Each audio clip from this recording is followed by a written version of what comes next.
So Jeremy was awarded a personal chair in clinical education in August of last year in recognition of his many achievements in and contributions to the field of medical and clinical education. But actually, he started off with an interest in a very different kind of education. After studying for his first degree in English and Modern European Studies, his first job was actually as a primary school teacher. Looking at his CV, it seemed that it was quite a short-lived career. And he soon realised that research was the thing to be in. And actually he got his first research post here in Edgehill in the then School of Business and Management Studies. He first became involved in clinical education in 2001 when he joined the then Mersey Deanery as a research support officer. And his interest developed further in this area when he took a PhD in Lancaster in medical education.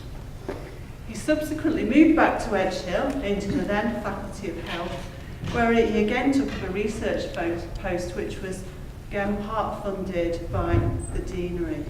And indeed, as he's progressed through his academic career at Edgehill, he still maintains an extremely close relationship with the Deaneries, now Health Education England, and plays a key role in managing their research programme. Jeremy has developed a national and international reputation in the field of medical and more generally clinical education. He's generated more than £300,000 worth of research funding. More than a third of this as a principal investigator. He's published more than 40 academic papers, including a commissioned editorial in the British Medical Journal on the durability of medical career choices. And he's had many prestigious achievements. In 2005, he was awarded the Excellent Medical Education Programme Award. This is a joint award from ASME, the Association for the Study of Medical Education, and the General Medical Council. And he's now Deputy Chair of the ASME Research Group. Jeremy's got a particular interest in career transitions and postgraduate education, and particularly the impact of education on workforce development and service delivery. And I think this underpins the strong relationship he's continued to have with Health Education England and external stakeholders. Jeremy's now got a really important leadership role in developing further thematic work in this area within Edgehill, something which is of real strategic importance in the Faculty of Health and Social Care. And he's made an absolutely major contribution to the growing reputation Edgehill has more broadly in the area of medical education, something that I think is quite an achievement for a university which doesn't have an undergraduate medical school. Jeremy is very supportive of others and has and continues to play a very important role in the development of more junior researchers. He is a real team player who's very approachable and helpful, and he's an extremely well-respected academic, both within Edgehill and external to it. And I think the number of people here today really highlight the support and respect he has. So I know you've not come here to listen to me speak tonight, so I'm going to waste no time. It gives me great pleasure in introducing Professor Jeremy Brown to deliver his inaugural lecture, Learning and Surviving, an outsider looking in at the working lives of doctors. Jeremy. Thank you. Thank you.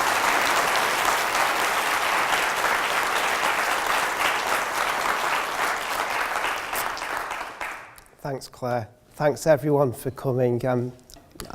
I'm gobsmacked that so many people have come. I really appreciate it. I know a number of you have travelled a long way for this, and I'm truly humbled. I'm also, and I'll mention it a bit later, there's a number of doctors in the audience.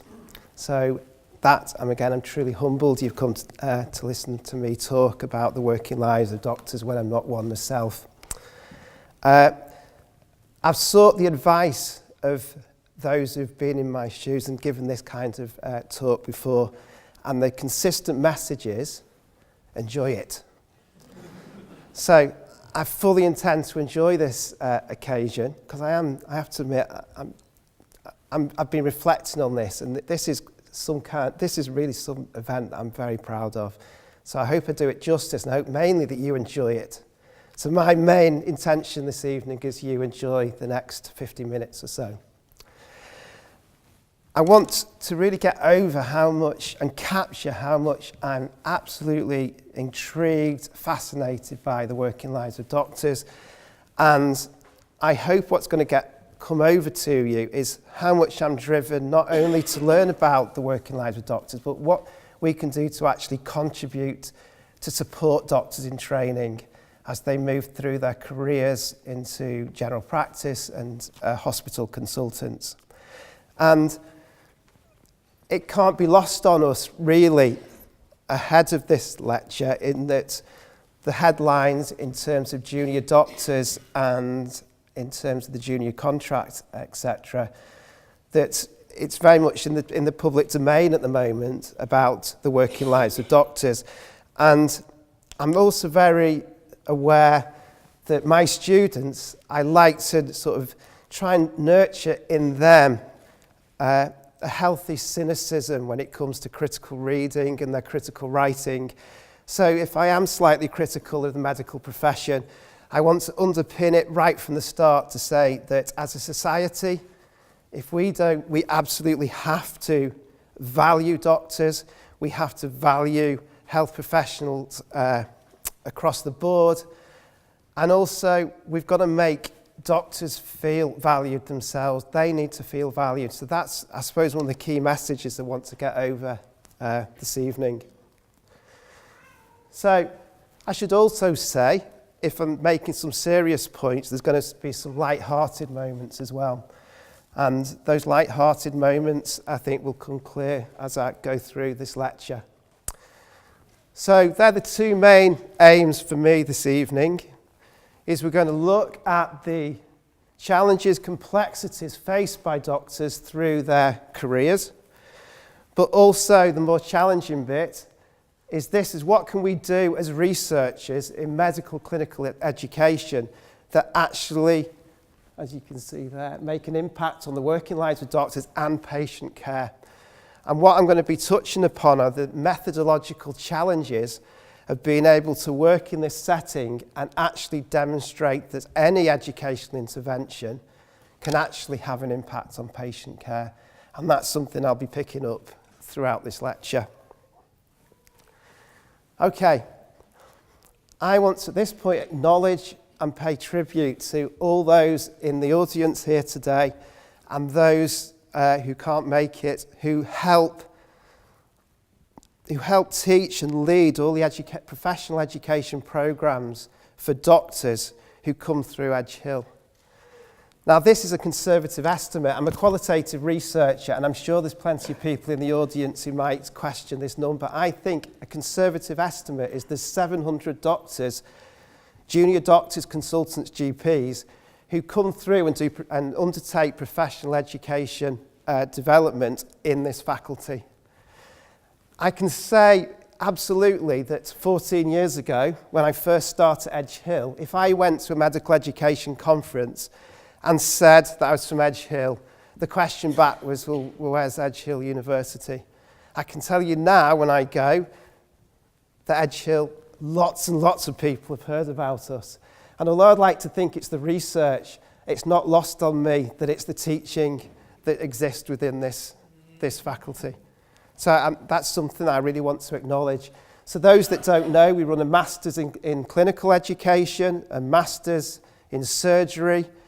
We run leadership, medical leadership programs, educator development programs, lots of postgraduate courses that junior doctors and senior consultants and GPs come and study here at Edgehill. And it's something I think we should be very proud about.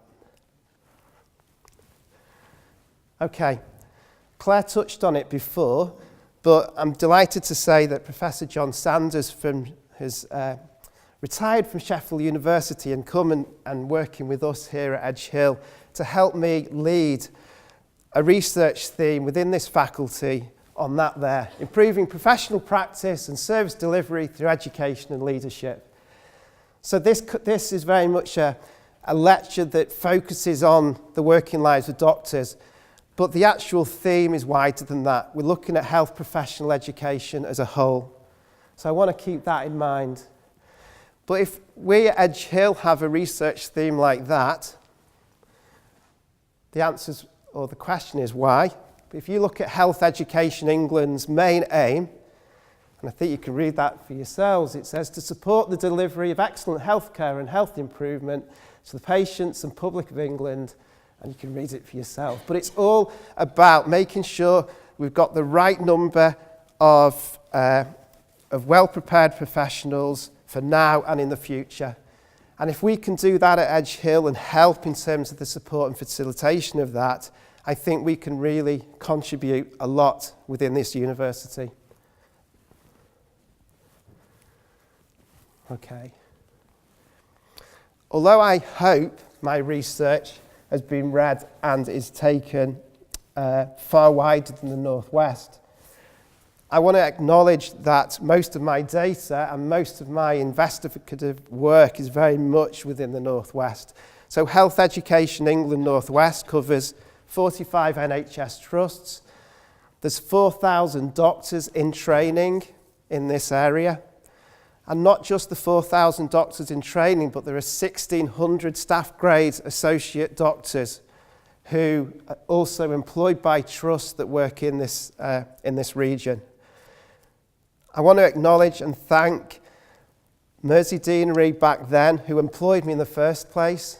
I know Professor David Graham is in the audience, and I'm eternally grateful that he took a risk on me when I applied for the research assistant post at Mersey. And that has allowed me to have the protected time to investigate and really look into the working lives of doctors. But now under Health Education England Northwest, deaneries have merged and we've got this bigger region, and it gives us wider opportunities to collect from more trust with more doctors. And it's probably at this point I want to mention there's already 4,000 doctors in training, but there's currently around 5,900 educational supervisors and clinical supervisors who are supporting these doctors, and I'm going to touch upon that a bit later. Right, I want to start, well, it's hardly starting, about 10 minutes into this, the outsider view. I'm not a medic, and I'm very aware of this, and it's probably something that's gone throughout my academic career. And it's a quote from Jane Austen's Emma, and you can read it for yourselves. But I'm not a doctor, so how can I stand there and talk about the working lives of doctors? And I totally get that, and I'm very aware of it. And it makes it even more important that the research that we undertake is valid, reliable, and rigorous. So hopefully, by the end of this lecture, I've defended my position as an outsider, and if anything, I think it's actually given me the opportunity, or not just to defend that position, but actually say it's an advantage, the fact I haven't been a doctor. Anyone who knows me well would say, thank God you're not a doctor. And I'll come back to that later. I was rubbish at science at school, and there's another reason I'm mentioning that, which will come clear a bit later on. Okay. Claire mentioned that I started my primary school teaching career at the age of 30, and I pretty well left it by the age of 31.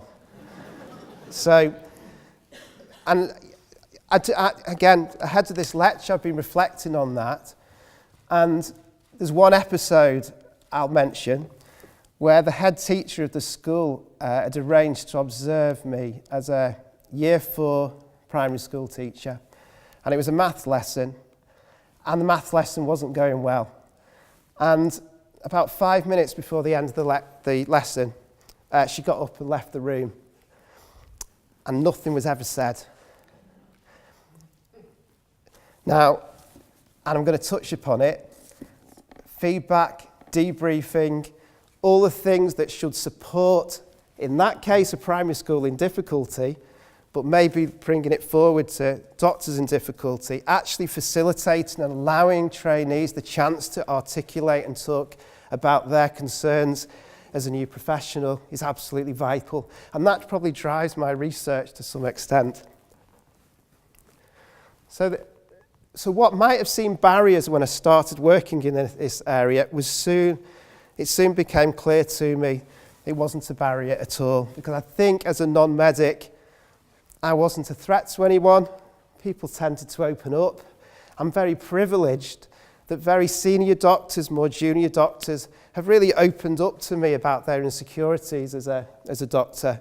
And I think the fact that I'm not really a threat to them, I can listen, has probably helped me a lot. Right. For those that don't know, I'm going to mention quickly that if you're a doctor in training, I just want to explain that a bit more. So you have 5 years, I'm just talking about the top half of this slide. So in 2007, there was something called Modernising Medical Careers, which effectively shortened postgraduate training as a doctor. And we have currently this situation where you have 5 years as a medical student, you then have a year in foundation, where you're still actually working in a hospital, but you're actually still not fully registered with the General Medical Council. You are graduated, but you're very much working in supervision. You then, once you're fully registered, you move into Foundation Year 2, and then you make a career choice to go through a run-through specialty programme, go into core training where you're edging your bets somewhat before you specialise further on, and you can go into GP training. So, since 2007, there's been this reduction in postgraduate training, which exacerbates even more the importance of doctors having the opportunity to progress and learn in what is a very driven and a very pressurised working environment. It gets even more complex than that. There is currently in the UK 66 specialties. So when we're talking about working lives of doctors, there's plenty of different types of doctor out there. So we have 66 specialties ranging from anaesthesia to urology, and within that there's 32 subspecialties. So there's many different types of doctor out there. And I want to sort of set that within the context of all these doctors working in training are working within the standards set by the General Medical Council. And I want to just want to pinpoint there this whole thing about patient safety. If you've got new doctors moving into a working life for the first time and they are effectively working as a doctor, they're very much under close supervision, and it's how you allow them to build responsibility and make choices and diagnostic choices, and still at the heart of it have patient safety at the heart of it. And it's something that drives medical education, and it's something that has to be paramount. Okay, it gets more complex than that. This is my way of trying to symbolise what Donald Shern called the swampy lowlands of professional practice many years ago. And this is, I suppose, symbolises that a lot of what we're trying to research is actually hidden. We're looking at the hidden processes that of clinical decision making, of all things that aren't explicit. So not only it's a complicated area to work, but often we're actually trying to get at things that are quite hidden. I want to bring this lecture, I suppose, to life somewhat in terms of some personal narratives. And I want to explain this photograph. This is my Uncle Nico here, okay? This is my Auntie Sheila, and this is my mum. But these three, and I'm an Umskert boy, born and bred. This photograph was taken at St Anne's Church in 1956. And these three gentlemen on this photograph are all Italian doctors. I'm sort of hesitating now because I'm really touched by the fact that my cousin Nicola, Uncle Nico's youngest son, has travelled over for this lecture. And I want to say at this point, this was actually in the lecture before I knew he was coming. And I just want to mention this for a reason. There's two doctors here that there's three, all three were doctors, but I want to talk about Uncle Nico. I'm going to pick up on Paolo Santoni at the end of the lecture, and there's a reason for it. But I again have been reflecting on what I was going to talk about today, and the fact that I didn't know anything about medical education to the age of 32.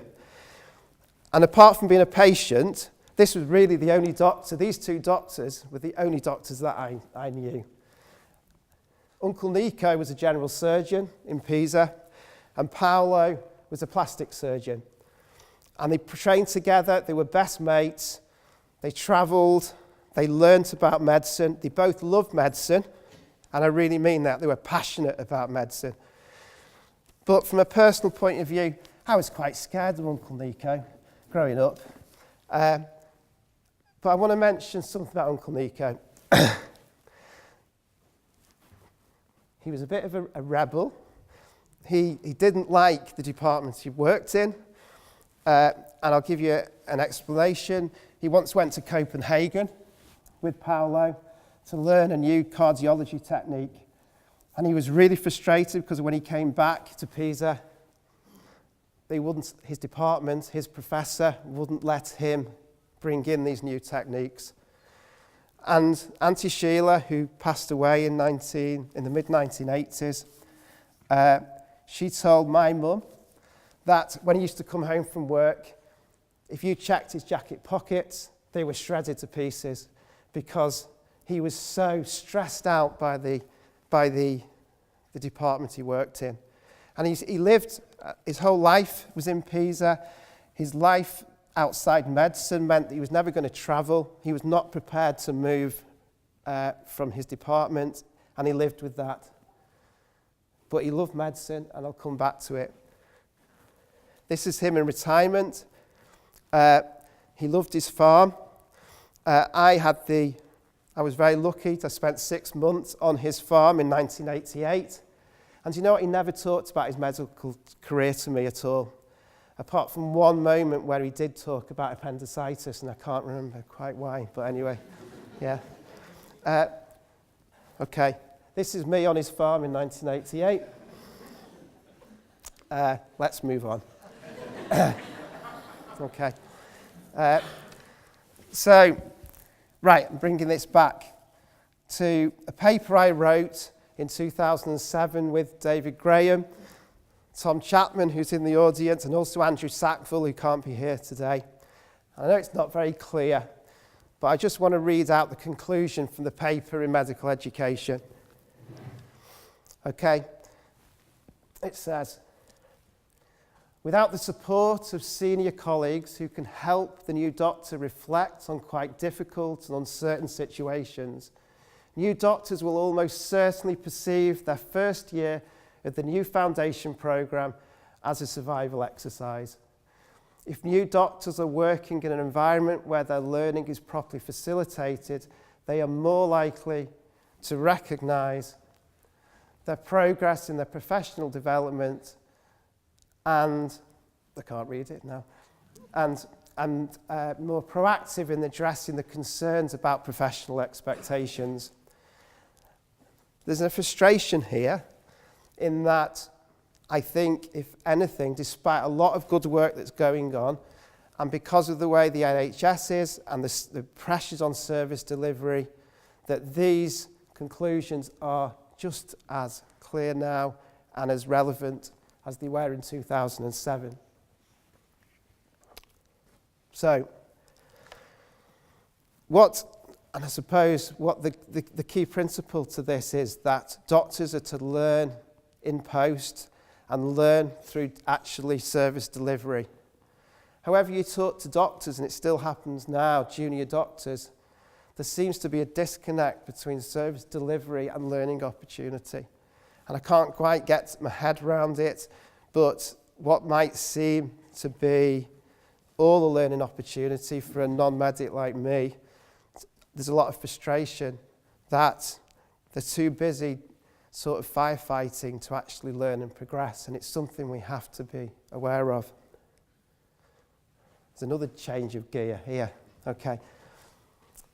Again, hopefully there's a bit of methods in my madness with this. Okay. People will be thinking, why have I got a picture of Charlie George? Okay. 1971, FA Cup final, he scored the winning goal against Liverpool. There's plenty of people in the audience think that that I'm going to talk about my team all night. I'm not going to mention it at all. So, Charlie George, think, why Charlie George? I want to mention this man to you. Okay. And this is where I'm privileged. I feel really lucky that the medical profession have always been really open to talking to me. So at the time of that paper I mentioned beforehand, I wanted to find out at the time why junior doctors, why the guidelines, the way they were written by the General Medical Council. There was no way of finding out, but go and speak to the author himself. This guy is Professor Sir Charles George. And Professor Sir Charles George, in the mid-90s, with colleagues, wrote The New Doctor, which drove forward the whole, I suppose, guidelines for how junior doctors, new doctors, should actually train in practice. And I contacted the GMC. They put me in touch with him. He, at the time, was director of the British Heart Foundation. I went down as a research assistant in 2001 to interview him. And I walked into his office, slight imposter syndrome, which still exists today, somewhat. And he said, I'm really sorry, but I've got an hour to spend with you, and then I've got to go off to Parliament to a Health Select Committee. And this was a whole new world to me. But I spent the most fascinating hour with him talking. And I'm sort of, to this day, very much working within educational theory, and we're trying to, and it's what I'm going to talk about a bit later on. But at the time, when we look back to the mid-90s, what was happening, there was a pincer movement at play.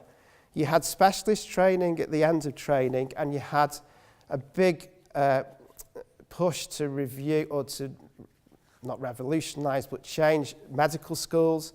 So there was a lot of time being put into these two, but there was this lost tribe in the middle of junior doctors where they hadn't really thought through how they were going to look after them.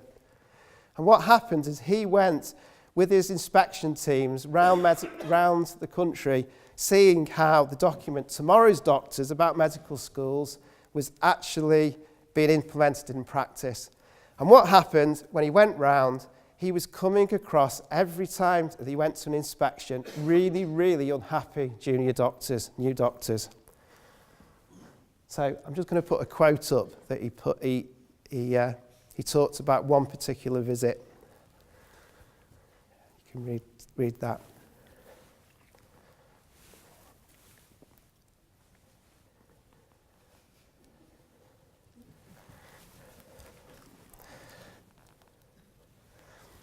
Okay. So I'm a junior research assistant talking to this guy who was basically saying, we've got to do something about our new doctors.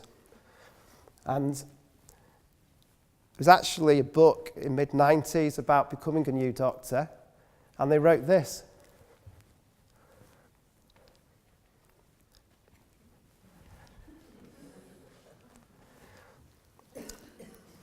I want to mention this bit here. This bit intrigues me about hierarchy. There was almost this feel that it's almost like an initiation ceremony. You've got to go through it. And I've been through it, so you can go through it. I want to bring this home a bit and think, well, maybe there's no harm in that to some extent. Right, here goes. Let's see. This is 1969 in my back garden. My figure hasn't changed. Got to thank my daughter Libby for editing this out and editing it. Right, but Uncle Nico's 3 boys here. Basically, this is a bit of resilience. This is a bit of, well, this is what you have to do as the young one in the family. And this is Nicola, who's sitting right here now. Right? And you know, when I was writing this lecture, that clip came to mind. I was actually thinking to myself about this clip when I was thinking about resilience. And it sounds crazy, but in life, there's times when you have to be resilient and you've just got to put up with it.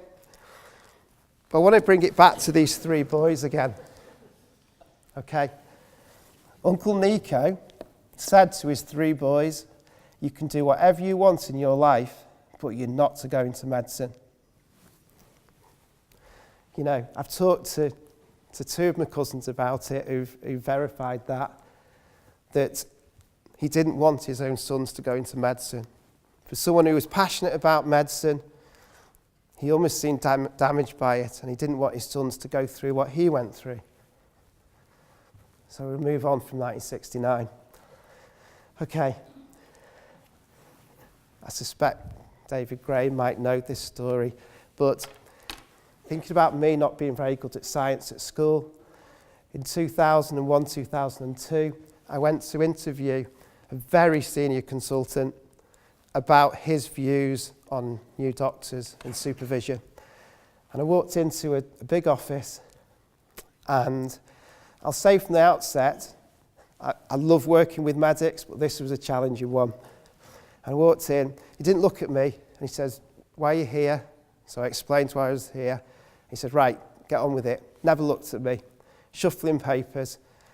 And he said to me, well, he didn't say to me, he was giving me one-word answers to my research, my interview schedule. It wasn't going well. And then he suddenly looked at me. He said, Jeremy, what's an amoeba? And I had that moment where I thought, right, I've been found out now. I'm now working in medical education, and someone's come right to the heart of it. What's an amoeba? Silence, silence. He said to me, how big is it? I said, small. And he said, how small? And I said, very small. He said, do you need a microscope? And he said, I said, yeah, you need a microscope. He said, you've got the same knowledge as my junior doctors. So, anyway, we'll move on. So I'm intrigued. I'm bringing this, a paper in the BMJ from 2008, Tunison and Tim Dornan, who is a very esteemed professor at Queen's University, Belfast. And they wrote about the fittest survive by learning from the practice, whereas those who do not continue to learn become dissatisfied and burn out. So what is it that allows some doctors to flourish in very testing circumstances, whereas others can struggle? And I suppose it's something we're still working on all the time about that. This was 2013. John Tuck reviewed Modernising Medical Careers, and he raised similar issues to what I raised in 2007 in terms of there's this tension between service and training, and that training environment needs attention, but not only that, but things are getting harder. There's shorter lengths of stay in hospital, there's limited outpatient follow-up, there's shift working, so there's inconsistent teams that threaten the whole issue of on-the-job learning. So these new doctors no longer feel identified to a team like they may have done 15 years ago. So some of them are quite isolated. And where the team working used to be, it's now much harder to actually follow. And there is a serious point to this, because you can see here, the GMC actually investigated the transition in 2014. And although it's positive that a lot are feeling well prepared for the foundation doctor role, it's slightly worrying that 1 in 4 have these moments of feeling very frightened or panic feelings for apparently no reason at all.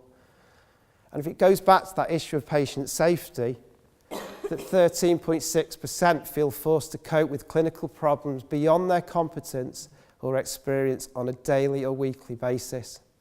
And that's serious, even though you could throw it on its head and say 87% aren't in that position. Okay. 2 to 6%. I want to touch on doctors in difficulty just to say that I think the National Association for Clinical Assessment give that figure as the number of doctors who through their career might have moments when their professional practice is questioned or under scrutiny. So doctors in difficulty, I know, is an expensive business, and there's a lot of manpower goes in terms of putting support structures in place for this. And that just gives you an outline of some of the potential areas of practice where these things can be spotted. And it might be that these areas of concern aren't spotted by other medics, but it's the other health professions who are working with them. And, you know, one of the good things of modernising medical careers was that work-based assessments were very structured. It allowed other health professionals and colleagues to be able to complete multi-source feedback, something that we've written upon and investigated. And I think this is where this isn't just about medicine, and it's across other health professions. Okay.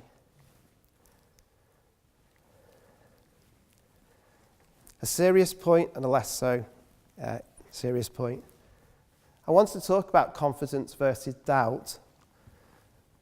And that picture came into mind at the time I was thinking about it. This is my hero, Bob Latchford, number 9. I don't know who this guy is. Yeah. So confidence versus doubt. From my opinion of a doctor, my viewpoint, there's a tension between looking confident to a patient, looking confident to colleagues, however, having the confidence to actually doubt their own practice. And this is something that Tim Dornan's written on. And I think it just intrigues me that there's external facing, but there's these internal challenges. You know, medicine is all about uncertainty. It's not a certain process. However, patients, carers are often looking for certainty from the medical profession. And how they actually develop, I think those who develop well are able to doubt their own practice but still remain confident. It's how we nurture that with new doctors and junior doctors who have to get that balance right as they progress and will make mistakes, and the facilities within departments to actually allow them to be supported and allow themselves to doubt their own practice. And I know there's a lot of work around reflective practice. It's something that we've published on with colleagues in the audience. So it's that whole issue of, as you learn more about a subject, I say this to my research students all the time, is there's often insecurity around reading and finding out new things, that things tend to get a lot more complicated the more you actually look into it. And it's all this issue about confidence versus doubt. Okay. I want to mention 2010. I was asked by the BMJ to write an editorial about the durability of career choice in medicine.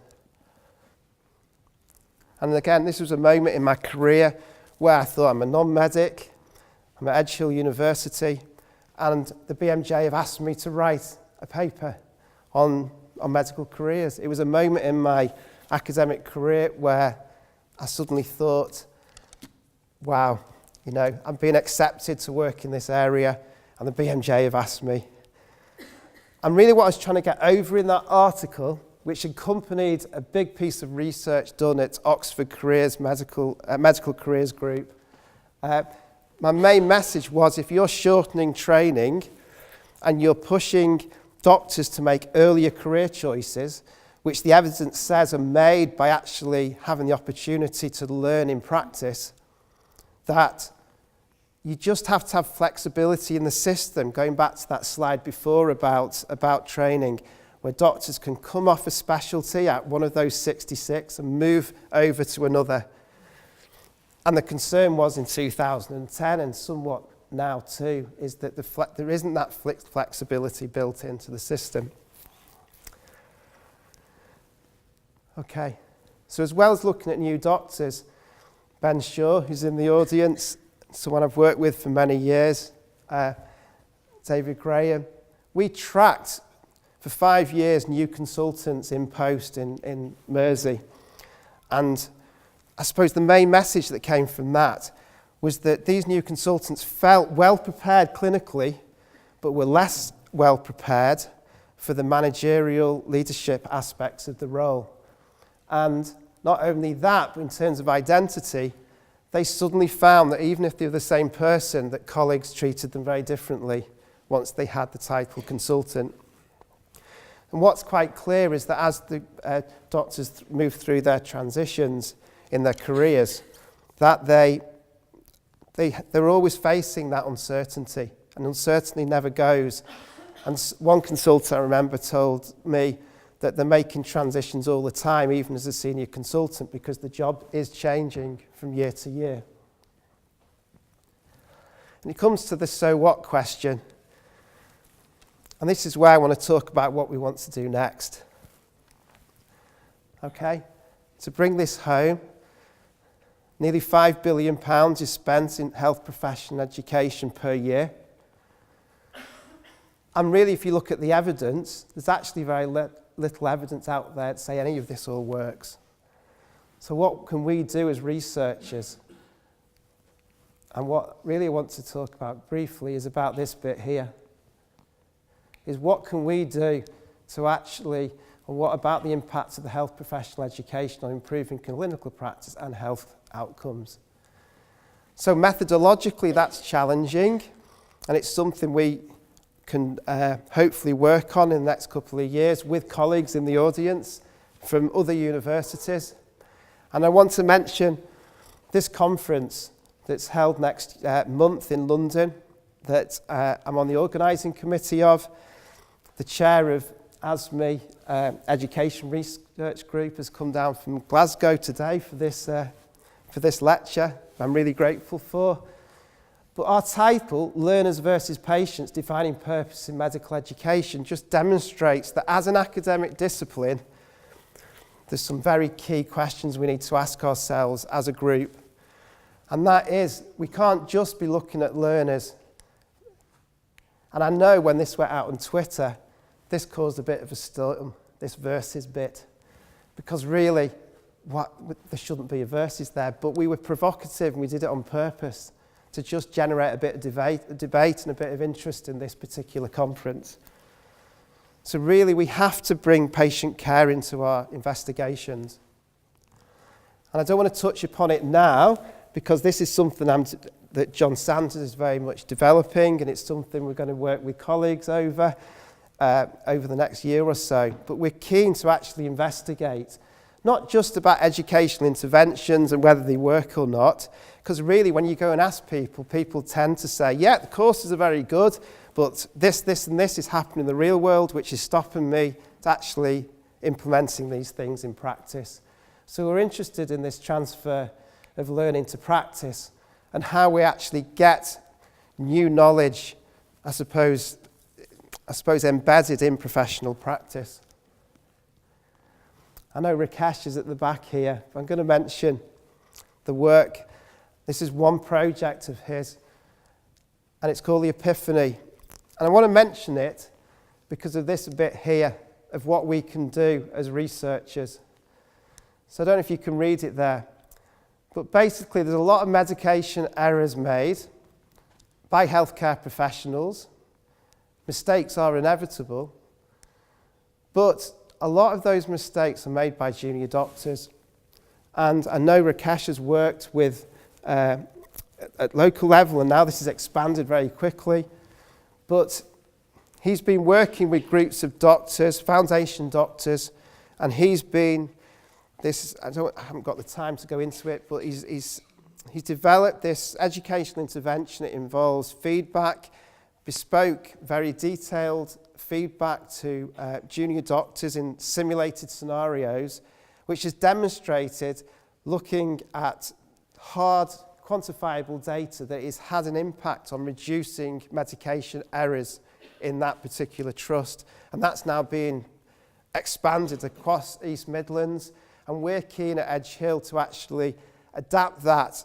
And we're in conversations at the moment with the local trust where we might use a similar educational intervention where hopefully we'll get some harder data to say that we can actually make an impact on patient care. I'm going back to this picture to finish with. Okay, Paolo here. Okay, Paolo went on, and this is, I knew about this going through as I grew up, but there was a real altruistic side to Paolo in that every year he went to Africa. He went and treated and practiced plastic surgery in war zones. And he's visited, he passed away in 2009, but he visited Ormskirk over the years, and he used to talk about these trips to Africa.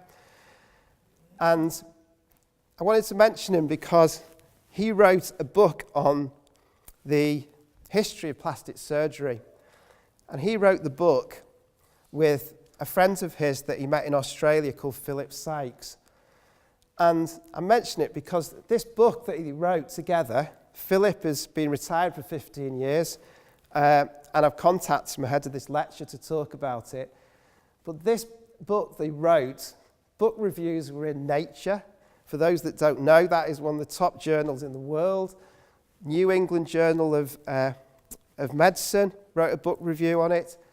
And he sort of, not only through his altruistic work, but his passion went beyond clinical work, but into actually writing about centuries of work as a medic. And I want to sort of bring this home somewhat, just to mention an article that Philip Sykes wrote about Paolo in 2009. And the traits he mentioned about Paolo very much ring true to me of what we have to hold and really value in our doctors: nurture and look after and cherish.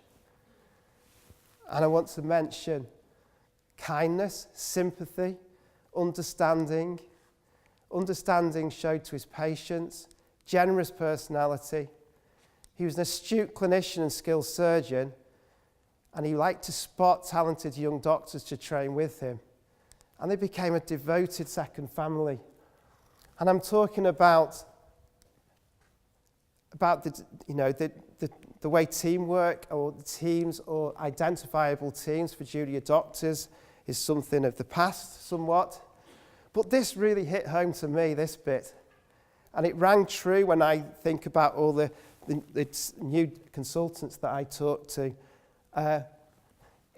They went into medicine to practice medicine. They didn't go into medicine to do all the bureaucratic managerial stuff. And I'm sorry if that's slightly controversial, but this hit home to me when I read this in his summary. And it had a personal cost.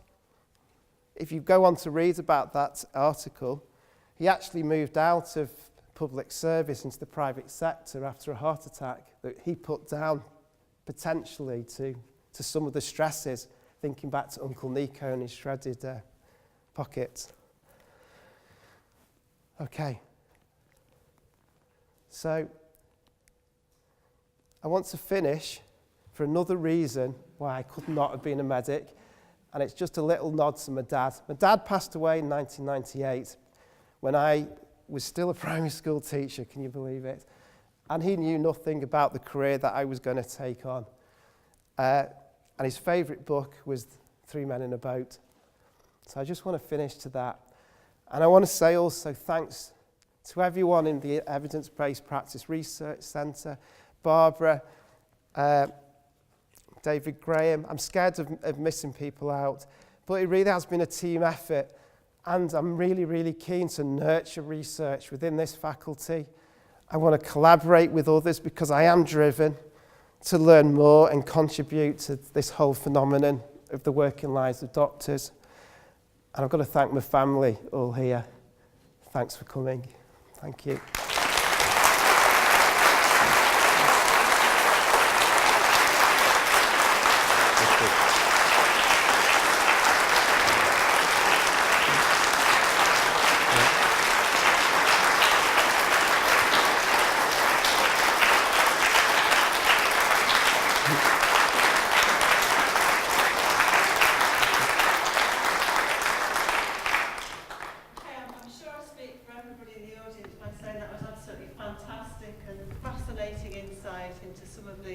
Challenges faced by junior doctors as they progress through their career.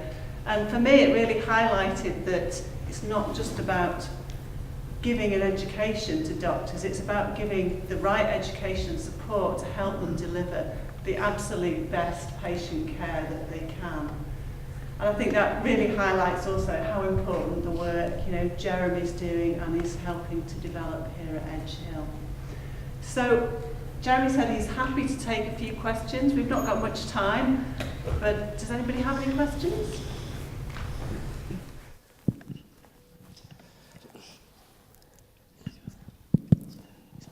Oh, thank you very much. Can I ask, you paint a grimly accurate picture of junior doctors' life in Britain. Have you any experience of other countries with different healthcare systems and how their junior doctors fare?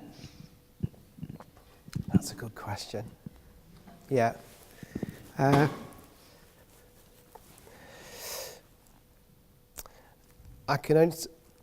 We have done work in France looking at career intentions of French medical students, and a lot of the frustrations they share with us, although their system's very different. I know, talking to my Italian cousins about the Italian system, I think from a medical education discipline, certainly in Europe, I think we've got a lot to shout about. But in terms of the working lives of doctors and junior doctors, I think it's fair to say we're all tackling the same challenges. I think society, whether here or in the States or Australia, the legalistic nature of patient care. I mean, I have to say, to me, it's such a complex field. I can say now, as now the lecture's over, talking anecdotally, I know there's a number of doctors who have a concern that new doctors now in the UK, when they start medical practice, they're not just starting as a doctor in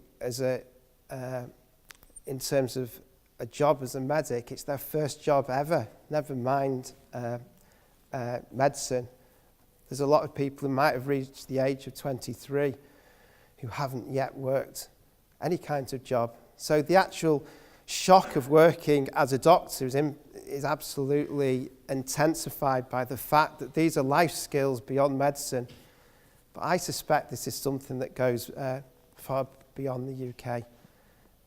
If it is a gloomy picture that I've painted, I've got to say it is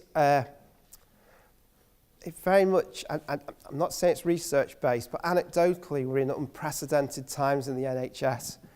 And if these problems existed over the last 20 years, I can only see that these are going to be exacerbated. And we've got to look after these individuals. There has to be an expectation, thinking back to the mushrooms. There's individuals who have the capabilities, anything can be thrown at them, and they can still flourish. So I think that's an important point. But you might have got me there. Yeah, thank you. Yeah. Okay, thanks. Jeremy, just to kind of follow on from that, the the stuff you put up by Coxetal, the characteristics of doctors in difficulty, is there any research showing that those doctors were also inclined to have difficulties in their undergraduate careers? Good question. Do you know? I don't know if there has been any research on that. I don't know if any of my colleagues know whether there has. Can I just say one thing about doctors in difficulty? I've talked to David over this, is that it's such a sensitive area to research that it's very difficult to get over those challenges and actually undertake research that is very, in such a sensitive area that has to be ethically sound. And really the doctors who might be in difficulty at that time are just not in a position to actually contribute to research. So it's an area that I know from sitting on the University Ethics Committee, there should be a philosophy that it's these hard to reach groups that we should be researching, but there's sometimes those barriers and hurdles that we have to face to collect data from that hard to reach group means that we actually don't do it, and maybe it's exactly this group of doctors who we should be working with. But I don't know when it comes back to medical school. It'll be interesting to track back to see if there's any kind of pattern that's being built up at undergraduate level that is followed on in postgraduate. Can I just say, I'm David Graham, I can just say anecdotally, I don't know research because as you said, Jeremy, it's so difficult to research, but having sat on students in difficulty at medical school, it's virtually the same problems and the same people. So this is anecdotally, it's appeared to be the same. Yeah. Younger people. But younger. Thank you. Jeremy, hi. Thank you so much. That was a really fascinating talk. And you mentioned in it reflective practice. And that seems to me one of the basic tenets of all education, not just medical education. And when I used to work with GP trainees, they seem to be not only unfamiliar with reflective practice, but a bit threatened by it because of all the emotion that it brings up. And I wonder to what extent teaching reflective practice is happening, both in medical schools and thereafter, because before I retired, it certainly wasn't touched on very much at all. I know we only had a discussion about it early today with John Sanders, is with these educational interventions, you need to teach, for instance, reflective practice as part of the educational intervention to give junior doctors the opportunity to actually try and adapt new practices. And it's actually teaching them how to do it. And that's a perfect example of how they should do it, is they need the skills to learn to reflect and do it in a way that's meaningful to them. Because I think, although there's been a huge amount of work on reflective practice and actually recording reflective practice in portfolios, which is very much an integral part of postgraduate training, certainly from our position of researching into it, there's always that feeling that they're doing it because they feel they have to rather than that they really need to do it. And yeah, absolutely. Thanks, Roy.